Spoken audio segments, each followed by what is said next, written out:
Let's be honest, you didn't just lose money, you lost control. And that hurts more than the red on your screen ever could. Because deep down, it wasn't about the trade itself, it was about what the trade did to your ego. You told yourself you were calm, you were focused, you had a plan. But the moment that stop loss hit, something shifted.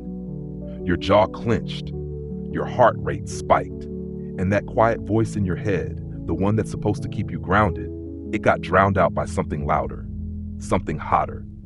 A voice that whispered, "Get it back, now."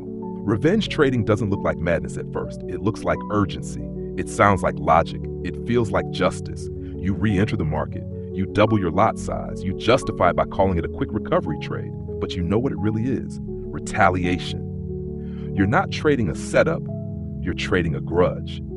And the market, it doesn't care. It's not your enemy. It's not trying to hurt you. It's just doing what it always does, moving. It's not personal. But now, for you, it is. In those moments, you're not a trader anymore. You're a gambler with a bruised ego and a mouse in hand.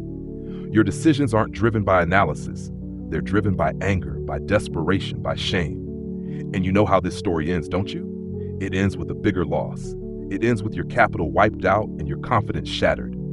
It ends with you staring at the screen, wondering how you went from calm and composed to reckless and broken in just a few trades. This is the cost no one talks about, not just the dollars, but the destruction of your self-trust. Every revenge trade chips away at your discipline. It erodes your ability to follow through on your plan. It teaches your nervous system that emotion is in charge. And the more often you give in, the easier it becomes to break your own rules. Until one day, you're no longer trading the market. You're just reacting to your own emotional chaos. Why do we do it? Because loss feels like failure. Because the story we tell ourselves is that winners don't lose. That if we're good, we shouldn't take a hit. But trading doesn't work that way. The best traders lose all the time. What separates them isn't their win rate, it's their emotional resilience. They don't take it personally. They don't chase. They don't let a red candle write the next chapter. They pause, they breathe, they reset. And that's what you need to hear right now. That one bad trade doesn't mean you failed. That walking away isn't weakness, it's strategy. That revenge trading isn't you being strong, it's you giving in. Because real strength is restraint. Real power is knowing when not to act. Anyone can click a button, but not everyone can sit in discomfort and wait for clarity.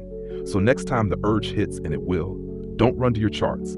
Don't double down. Don't try to fix the pain by trading through it. That's not healing. That's self-sabotage with a price tag. Instead, step away, close the screen, take your hands off the mouse and back to your breath. Ask yourself, am I trading to grow or just to feel better? Because here's the truth. Revenge never leads to mastery. It leads to burnout, to shame, to accounts blown and dreams shelved. And deep down, you already know that. That's why you're here. That's why you're listening. Because part of you wants to stop the cycle. Part of you knows that the real edge isn't in reacting faster, it's in staying calm longer.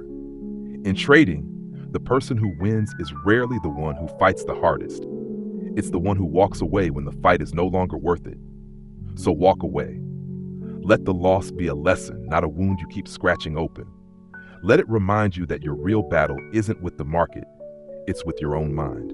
And the only way to win is not to fight it, because revenge is emotional. And in trading, emotion is always the most expensive position you can take.